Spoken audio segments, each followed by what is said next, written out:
Hey, it's Jessica DeMassa with WTF Health. What's the future of health? I'm talking to the who's who of health tech and healthcare innovation. And today we are talking about nurse staffing, not travel, not temp, but permanent nurse staffing and how the game is changing there for both hospital systems and nurses. And so here to get us smart on what's changing, we've got the co-founder and CEO of Incredible Health, Dr. Iman Abuzeid. Iman, it's great to have you here. Thank you so much for having me. All right, so let's jump into this. I mean, first of all, congratulations on an incredible story and incredible health. I mean, you guys are really well funded. You guys closed a big Series B just about a year ago, which valued the company at over $1.65 billion. You got some awesome investors on your cap table, and Reasons on there, Obvious Ventures, Base 10 Partners. I mean, so you guys are really, cruising along here. And what's more important is you're making a real difference in the way that health systems are hiring nurses and how nurses are engaging and growing their careers. So why don't you start off though by telling us a little bit about Incredible Health and specifically, the model that you've built here and how it's different than what we might be typically thinking when we think about staffing agency in healthcare. Yeah, absolutely. Thank you so much for having me, Jessica. So Incredible Health is the fastest growing career marketplace for healthcare workers. And our mission is to help healthcare professionals live better lives and help them find and do their best work. We are a software company. We now have 1 in 4 nurses in the US using our platform and over 700 hospitals and health systems as well, including 75% of the top ranked hospitals. I think what's unique about our model is that hospitals and health systems, they use our software and our technology to hire nurses in permanent roles in 20 days or less. The way we've really been able to differentiate is honestly on how the software works. First Okay. and foremost, the employers apply to the talent instead of the other way around. As you can imagine, the nurses absolutely love that, right? Second is that we've automated the pre-screening of the talent, so we're able to sort of serve up high quality talent. And then finally, we have really robust matching algorithms that ensure that it's a very customized and personalized experience for both the hospitals and for the nurses. What that means is when let's say you're a recruiter at Kaiser Permanente or at HCA or Tenet, and you log in, like you don't necessarily want to see 200 nurses. You want to see 14 that are a good fit for you. And then the same if you're a nurse, let's say you're a highly sought after OR nurse or ICU nurse. You don't want to hear from 100 hospitals. You want to hear from 5 or 6 that are the best fit for you. So tell me a little bit about this tech.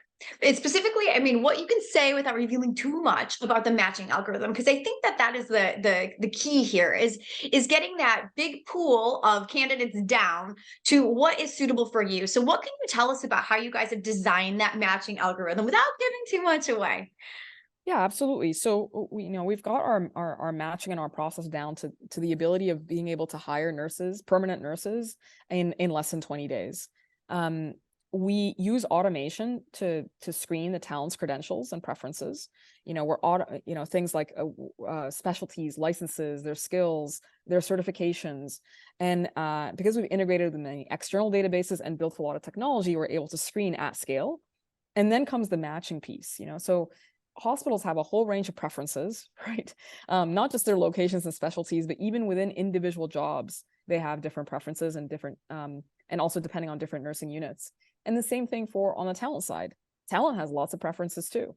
Location preferences, specialty preferences, how they want to advance their career, and shift preferences and so on. So it is just, we match on gosh, hundreds of fields at this point.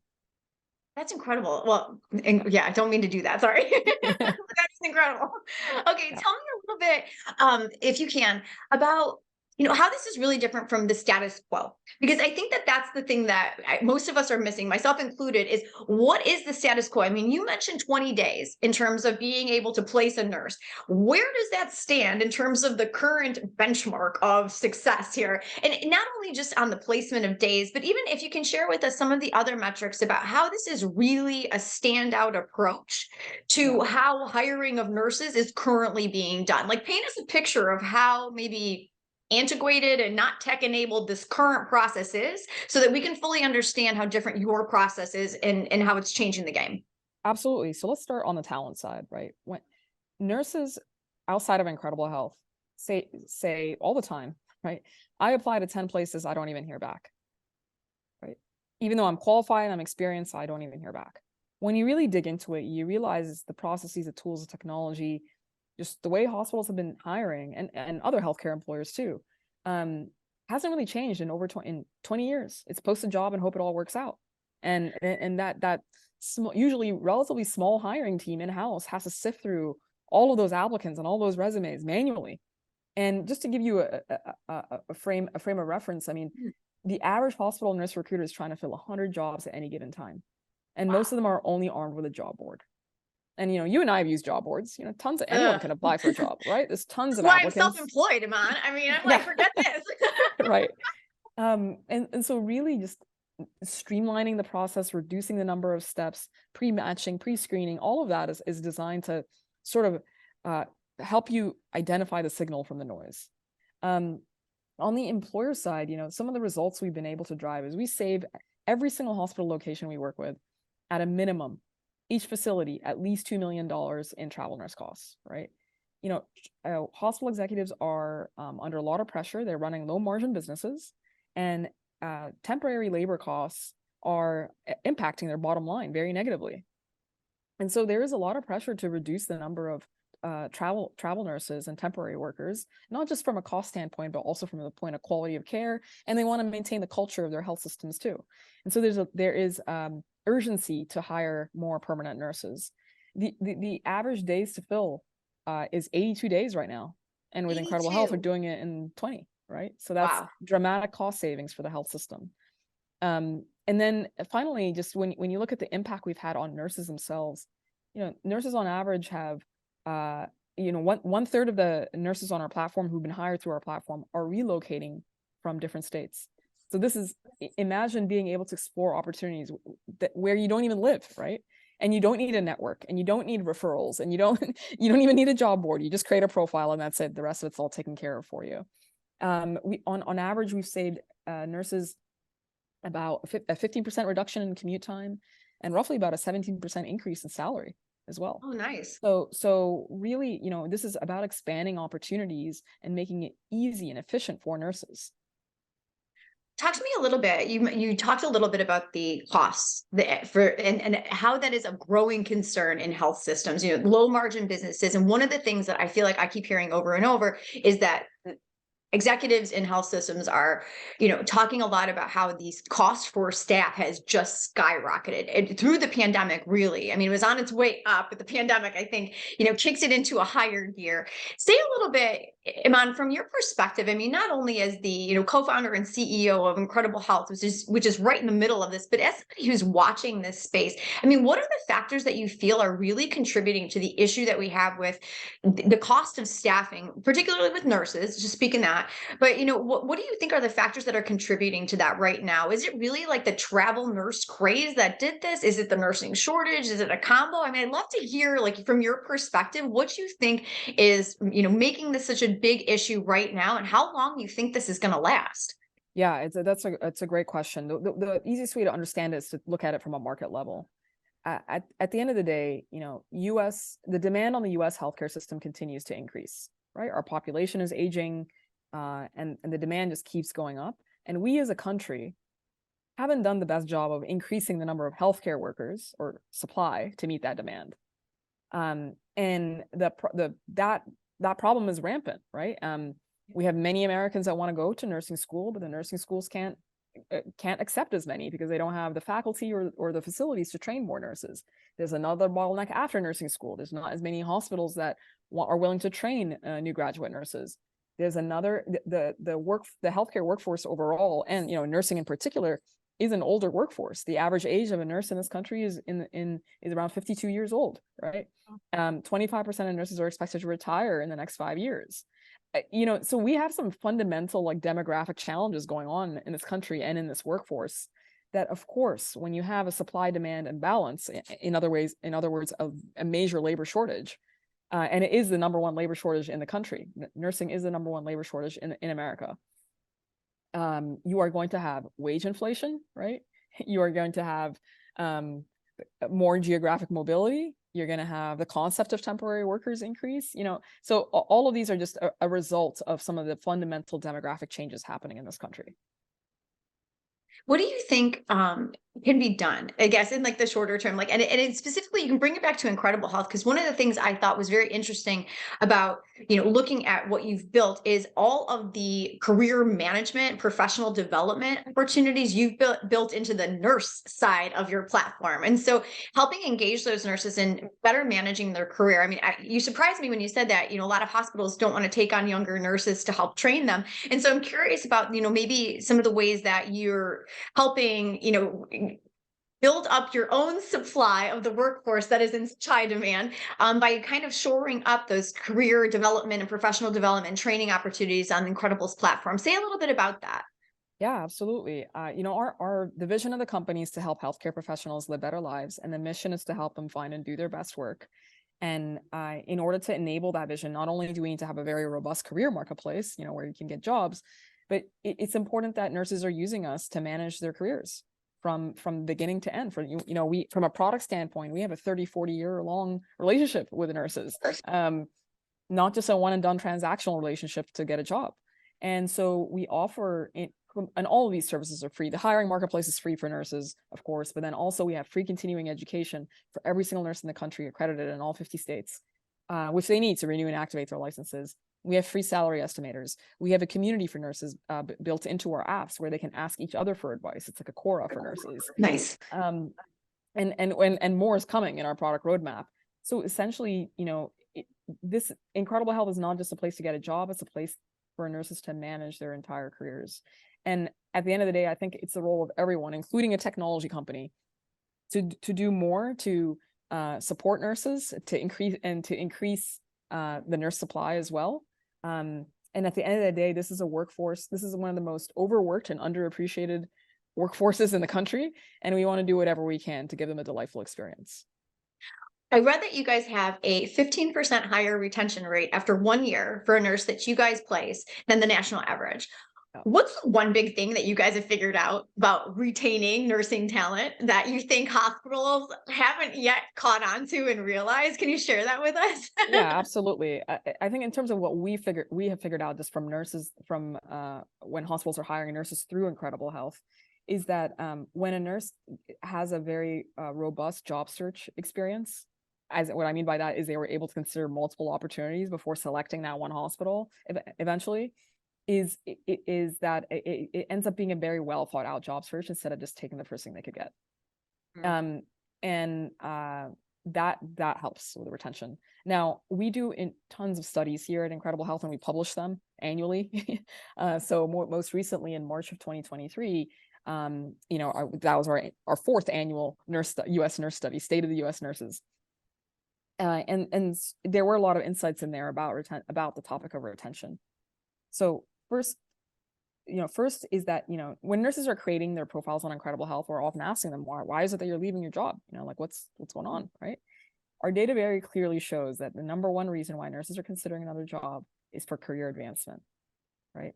And that can mean a range of things. That can mean, wanting to specialize further and wanting to expand their skills, wanting to move into management, wanting to cross-train to a different specialty. The second most common is looking for a more flexible schedule, right? So not just full-time roles and 12-hour shifts, but also, the option of working part-time, the weekend shifts, 4-hour shifts, 8-hour shifts, so on. Just needing to fit work around their life better, because we have 4 generations of nurses actively working right now, from Gen Z all the way to the baby boomers, and they have a variety of needs and needs to be flexible around caring for their elderly, caring for their kids, and so on. So they're looking for more flexibility. The third most common is something to do with geography. They're trying to reduce their commute time, or they're trying to relocate. And then the fourth is pay, looking for more pay. And it's in that order. And so That's now, so interesting. Yeah. So then when you look at it from the we are engaged with so many HR leaders and nursing leaders across the country, is that we generally recommend that they formulate a retention strategy and a hiring strategy, honestly, around those reasons, right? So when a hospital and health system invests heavily in career advancement for nurses, they tend to retain more. When they get more flexible with schedules, right? Of course, it's a more operationally complex to handle, but it's what the talent wants, and it helps them retain more and hire more. When they offer relocation assistance to nurses, they are able to take advantage of the huge mobility that's happening in the permanent nurse labor market. So it's just very important to match your strategies and tactics with what the talent actually wants, and that it helps drive hiring and drives retention. I love that. Those results are surprising. I mean, I think most people would think, oh, they're doing it for the pay, but it's like that's number four on the list of reasons. And I think it's very solid strategic advice there to talk about designing that strategy for career mobility within the organization, whether it be getting more training or having more flexibility, or just being able to work in a different facility that's closer to home. Those are incredible insights. I want to ask you a little bit about the hospital systems that you work with. 700 plus was the number that I saw. And these are like a lot of the biggest and the best. I mean, you name dropped a few at the beginning: HCA, Kaiser Permanente, Cedars-Sinai. I mean, like you've got them all over the country.